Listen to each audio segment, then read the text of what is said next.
આગામી તારીખ 24 અગસ્ટથી 28 અગસ્ટ દરમિયાન રાજકોટ શહેરમાં રેસકોર્સ ગ્રાઉન્ડમાં ધરોહર લોકમેળો 2024નું આયોજન કરવામાં આવનાર છે. જાહેર જનતાને કોઈ તકલીફ ના પડે અને લોકમેળા દરમિયાન કોઈ અનિચ્છનીય બનાવ ના બને તે માટે જાહેર જનતાને નીચે મુજબની અપીલ કરવામાં આવે છે. આ વખતે એન્ટ્રી અને એક્ઝિટ બે અલગ અલગ સેગમેન્ટના ગેટ નક્કી કરવામાં આવેલા છે. ગેટ નંબર 1 જે ફનવર્લ્ડની બાજુમાં છે અને ગેટ નંબર 4 જે રમેશભાઈ પારેખ ઓપન થિયેટરની પાછળ આવેલ છે એમને એન્ટ્રી ગેટ તરીકે નક્કી કરવામાં આવેલ છે. અને ગેટ નંબર 2 જે પોલીસ હેડક્વાર્ટર સર્કલની બાજુમાં આવેલ છે અને ગેટ નંબર 3 જે જૂના એનસીસી ચોકની બાજુમાં આવેલ છે એમને એક્ઝિટ ગેટ તરીકે નક્કી કરવામાં આવેલ છે. આ વખતે ઇમરજન્સી ગેટ પણ ડેઝિગ્નેટ કરવામાં આવેલા છે. ફનવર્લ્ડ તથા પોલીસ હેડક્વાર્ટર સર્કલની વચ્ચે એક ઇમરજન્સી એક્ઝિટ અને પોલીસ હેડક્વાર્ટર સર્કલ અને જૂના એનસીસી સર્કલની વચ્ચે એક ઇમરજન્સી એક્ઝિટ આવેલ છે જેનો ઉપયોગ ઇમરજન્સીમાં કરી શકાય. અને રેસકોર્સ ગ્રાઉન્ડમાં ઇમરજન્સીમાં બહાર જવાનું થાય તો ગ્રાઉન્ડની ચારેય બાજુ ઇમરજન્સી ગેંગવે બનાવવામાં આવેલ છે. ત્યાંથી ઝડપથી અડચણ વગર ગ્રાઉન્ડની બહાર નીકળી શકાય. અને બાળકો માટેની સુરક્ષા અને એમની સેફટી એન્ડ સિક્યોરિટી માટે અમુક સૂચનાઓ છે.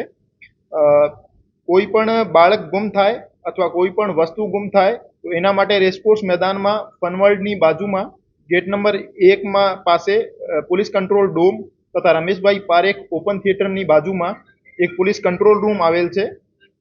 આમાં આપ ઝડપથી સૂચના આપી શકો છો પોલીસને. અને કોઈ પણ બાળક મેળામાં ખોવાય તો પોલીસ કંટ્રોલ રૂમ મારફતે એમનો સંપર્ક કરીને એમને ગોતવામાં આવશે. અને આ બાબતે લોકો દ્વારા તકેદારી રાખવા માટે અમુક સૂચનાઓ છે.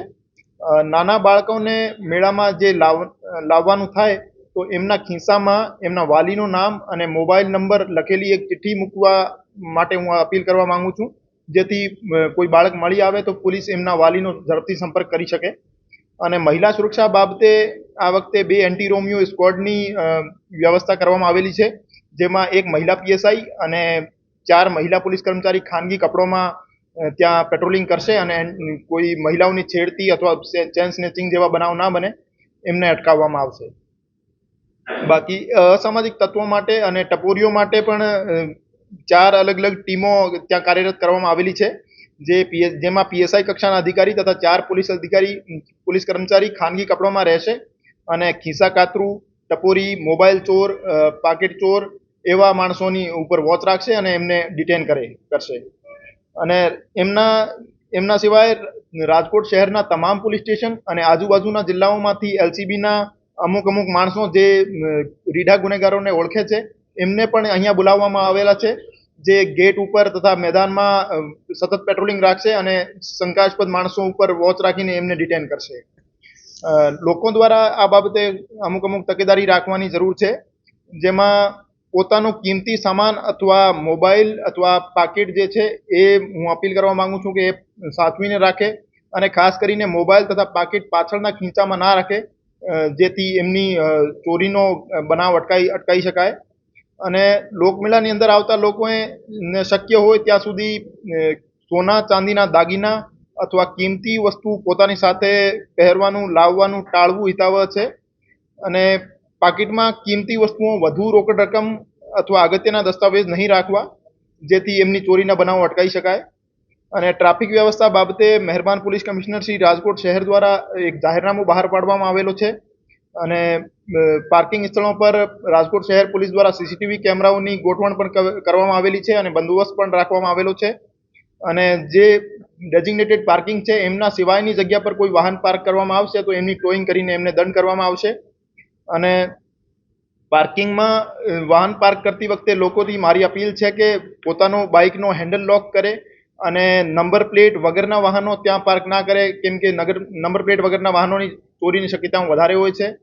અને જે ડેઝિગ્નેટેડ પાર્કિંગ છે એમાં અંદર જ વાહન પાર્ક કરે, રોડ ઉપર ખુલ્લામાં વાહન પાર્ક કરીને ન જતા રહે. એમના સિવાય અમુક બાબતો છે જેનાથી હું જાહેર જનતાને વાકેફ કરવા માંગુ છું. ગેટ નંબર 2 જે પોલીસ હેડક્વાર્ટરની બાજુમાં છે, આમાં એક હેલ્થ કેમ્પ માટેનો ડોમ આવેલો છે, તો કોઈ પણ મેડિકલ ઇમરજન્સી કોઈને થાય તો ત્યાં સંપર્ક કરી શકાય. મેળા દરમિયાન કોઈ પણ પ્રકારની અફવા ઉપર ધ્યાન આપવું નહીં અને કોઈ પણ બાબતથી પેનિક થવું નહીં.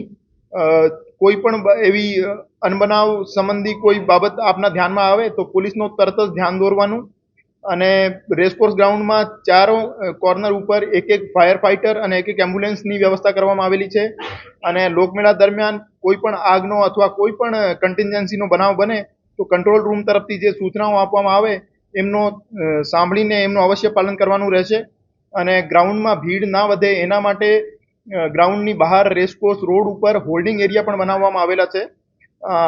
હોલ્ડિંગ એરિયામાં ભીડને નિયંત્રણ કરવા માટે આપને જે પણ સૂચનાઓ આપવામાં આવે પોલીસ દ્વારા તો એમને પૂરેપૂરો સહકાર આપવો અને મેળાની જગ્યામાં ભીડ ઓછી થાય એના માટે ત્યાં બહાર હોલ્ડિંગ એરિયા. આ બાબતે જે લોકલ એસડીએમ છે, લોકલ કલેક્ટર સર છે, એમનો નિર્ણય કરવાનો બાકી છે.